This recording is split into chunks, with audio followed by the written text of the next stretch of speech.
I'll give that new house you just bought to my parents, or else we're getting divorced. The quarrels start early in the morning, as if I don't already have enough on my plate with work deadlines and raising our kids.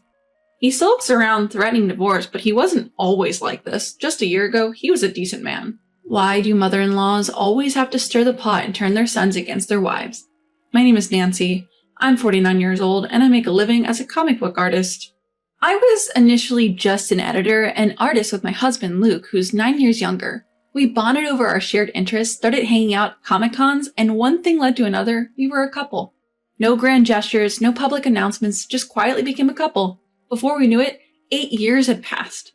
We never really had any desire to get married, so we were comfortable in our companionship. However, everything changed when we decided to adopt. Please come to the hospital immediately. I got a call from a nurse in the middle of my workday. She told me that my brother and his wife had been in a car accident. I rushed to the hospital where the doctors broke the news to me.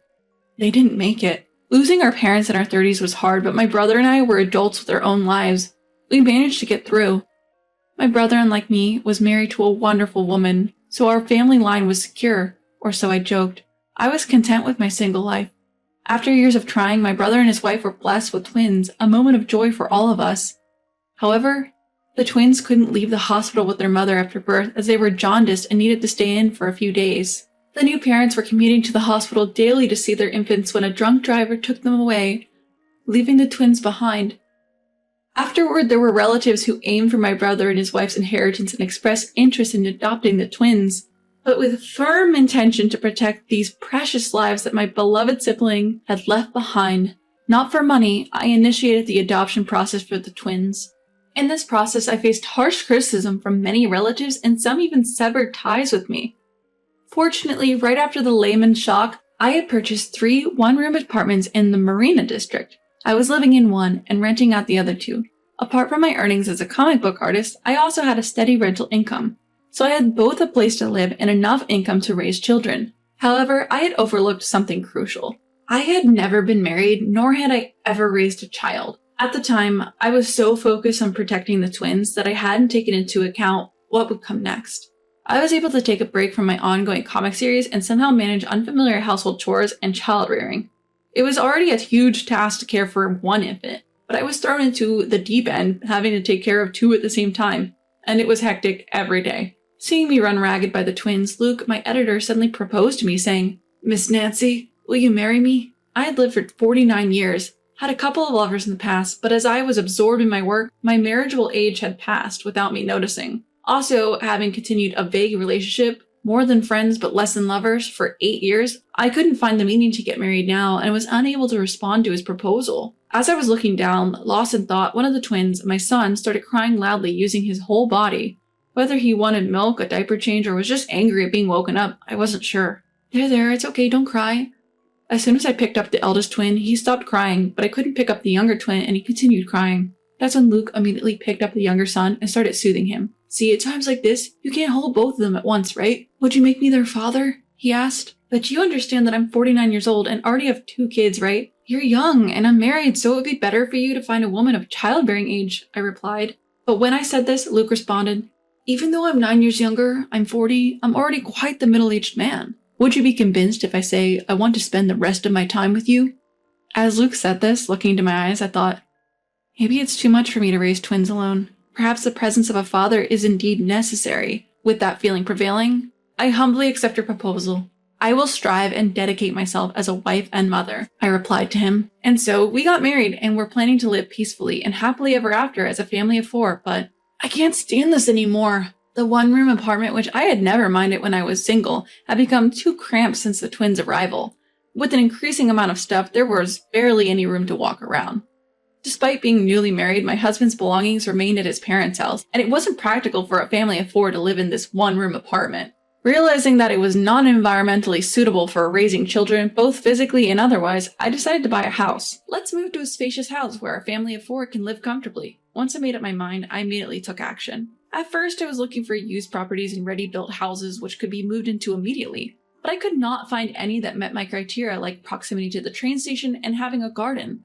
So my husband and I decided to find a suitable piece of land and build a custom home. A 49-year-old mother who's a comic book artist and a 40-year-old husband with a regular job. We thought that we could easily get a housing loan from the bank, but due to my unstable income and the repayment period, we faced several issues, and contrary to our expectations, we couldn't get the loan. With no choices left, we thought about taking out a loan together, but my husband had already taken a loan in his name to renovate his parents' house.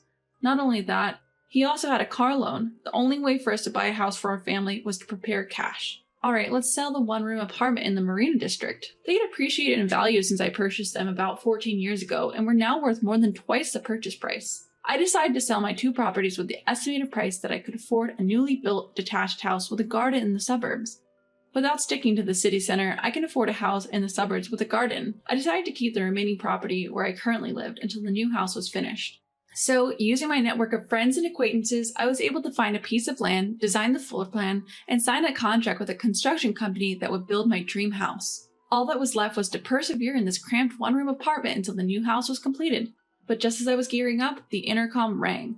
When I checked the camera, there stood my husband's parents. "Hello, you're there, right? Open the door already." Taken aback by their sudden visit, I unlocked the door and hurried to the entrance to welcome them. "Oh, Nancy, thank you for letting us in. We heard from Luke that you're building a new house because the current room is too small. It's strange to chat standing up. Can we talk inside?" And with those words, they practically barged in, more like home invaders than guests. "Luke's at work today, right? We heard you work from home, so we came to check on you." I couldn't hide my surprise at this unexpected visit from my in-laws. But I couldn't just ask them to leave without even offering them a cup of tea after they'd gone to all the trouble of coming over, given their advanced age. So I remained quiet. "This really is too small for 4 people." Luke's mother said before cuddling the twins and cooing about how cute they were. Then suddenly, "We renovated our house recently. Why don't you stay with us until your new house is ready?" At this unexpected offer from my mother-in-law, I was speechless. I'm in my late 40s, and I thought I was beyond being afraid of anything, but when it came to my mother-in-law's words, even I was rendered speechless. I felt as though I had been turned to stone by Medusa's gaze and couldn't move. Then, "The construction will probably take about a year, right? You've become part of our family, so why don't you let us pamper you a bit? We can look after these twin babies now that we're retired," my father-in-law said. You often hear about father-in-law and mother-in-law issues or trouble with in-laws. But I was ashamed of swallowing those stories whole and doubting the kindness of my in-laws. They are really wonderful people after all. They are Luke's parents, I thought. So that night, Luke and I discussed and decided to live with them until the new house was completed.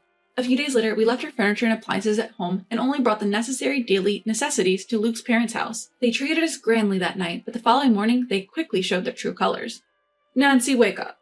I was awakened by my mother-in-law at 5 a.m., just after I had fed the twins their milk at 3 a.m. and had finally gotten them back to sleep. "It's unacceptable to oversleep at your age. Get up and make breakfast for your husband. I'll teach you how to make Luke's favorite miso soup, so remember it well." I was exasperated by the early morning cooking lesson, despite hardly having had any sleep. I pleaded for a little more sleep, but she scolded me, saying, "I wasn't allowed to sleep when I was your age. You're about the same age as me, but you're too spoiled asking for more sleep because you're tired." She was the type of person who believed in experiencing hardship, as she had when she was young, rather than praising and encouraging. Not only was my mother-in-law a problem, but my father-in-law also had no sense of the atmosphere. "Excuse me, would it be possible to refrain from smoking indoors? We have a baby in the house." When I politely explained this to him after he lit a cigarette without a word at the dining table after dinner, saying, "What? This is my house. I can smoke wherever I want. It's none of your business," he got angry and refused to listen to me. Furthermore, when I left the table to look for an ashtray, my father-in-law put his cigarette ash in the soup I had made, which he hadn't touched, saying it was unpalatable. To make matters worse, he discarded his cigarette butt in the soup bowl. Having lived a poor life in my childhood, I was sensitive about food. I couldn't bear to see food disrespected, let alone wasted. That night, when I told my husband about the terrible way his father treated the food I made and how his mother forced chores on me, leaving me no time to rest, my husband sighed and said, "Isn't it your fault that the food you cook led to such a situation? It's obvious who's the villain here. My parents are very forgiving. All it would take is an apology from you. Let's go apologize right now. I'll accompany you. If you, as the twins' mother, lack the patience and endurance, our children won't grow up to be respectable adults like me." Upon receiving my firm response that I would never apologize, my husband, his face beet red, retreated to our room without uttering a word. The next morning, he left for work without eating breakfast. Surprisingly, he returned home partway through the day and thrust divorce papers in front of me. "What was that attitude yesterday? I'm your husband. Who do you think you are speaking to me like that? I'll divorce you. Now sign these divorce papers. He raged, so I replied, well, if you're the husband, then I'm the wife. Got a problem with that? Bring it on. I'll sign, just hand them over. I promptly signed the divorce papers, affixed my seal, and handed them back to my husband. It seemed that losing the argument annoyed him, so he turned to his mother for backup, scurrying off to his parents' room. A 40-year-old man running to his mom because he was about to lose an argument, he was acting like a middle schooler. Such a man wouldn't have the guts to submit divorce papers. As for his mother, who came to his aid, she said, Luke is the backbone of the family. He goes out to work for all of us. We women must respect our husbands while protecting our homes. As expected, she sided with her son. I had thought living together would make raising our twins easier, but in reality, my in-laws didn't help at all with the children. What's more, while I had shared housework with my husband before, I now had to do it all myself. I was at my wit's end. This is 100 times harder than when I was raising the kids in that cramped one-room apartment. I've reached my limit, I told my husband. His response? My mom is doing her best for you, Nancy. Isn't it disrespectful to talk about her like that? And you should learn from my perfect mother. She's righteous. He was completely brainwashed by his mother's old-fashioned values. I realized it was impossible to continue the conversation. Early the next morning, I packed up our valuables, took our twins, and went back to our one-room apartment in the Marina District. The relief I felt at being able to raise my kids in peace was short-lived. I was shocked to find that the furniture and appliances I had left behind were all gone.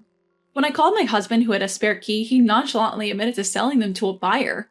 When we move into our new home, we'll buy new appliances, right?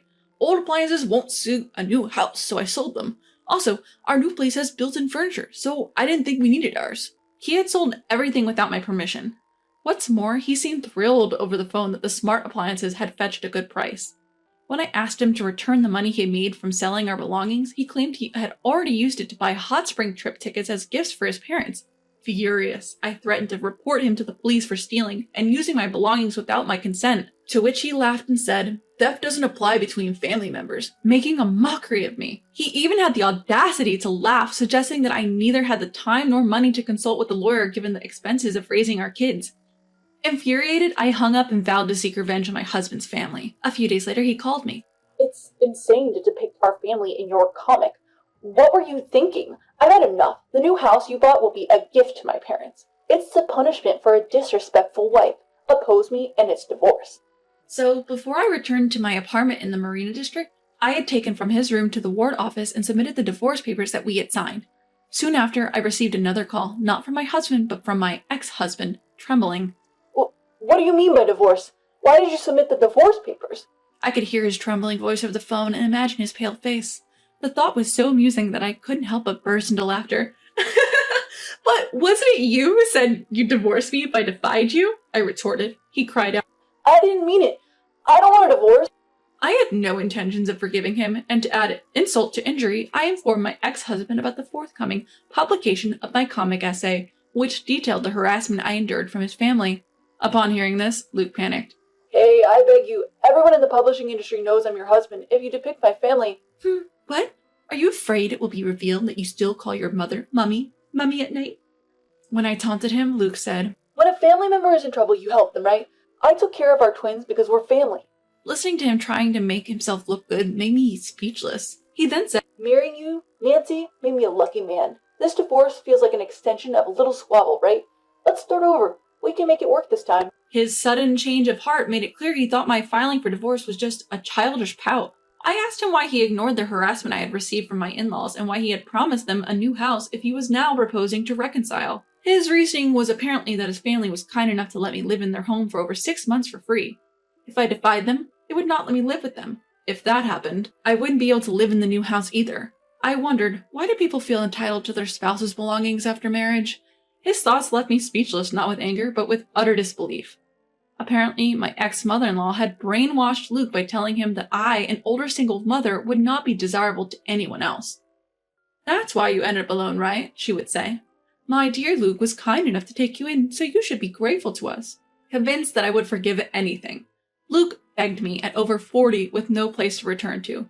Let's live together. There is no way I can live with such an irrational person like you. Soon, I will ask for compensation through my lawyer for the furniture and electronics you sold without my permission. And don't forget that you tarnished my reputation as a publishing company's breadwinner. I hope your chair is still there when the holiday is over." I cut him off and hung up the phone. After that, we moved to our newly completed house. I received a couple $1,000s from Luke, which was far less than $1 million, for compensation and the sale of the furniture and appliances. Then I took a long vacation until my twins started elementary school and raised them with much love and time. Because I hadn't been active as a comic artist for nearly 6 years, some of my work started to gain a sort of mystery premium. My True Story, a collection of bride bullying stories, which I drew just before my long break, became a bestseller and was even made into a movie. I felt a mix of joy and embarrassment. But when these twin boys grow up, I want to teach them to always be on their future wife's side and be there for her, not their mother-in-law.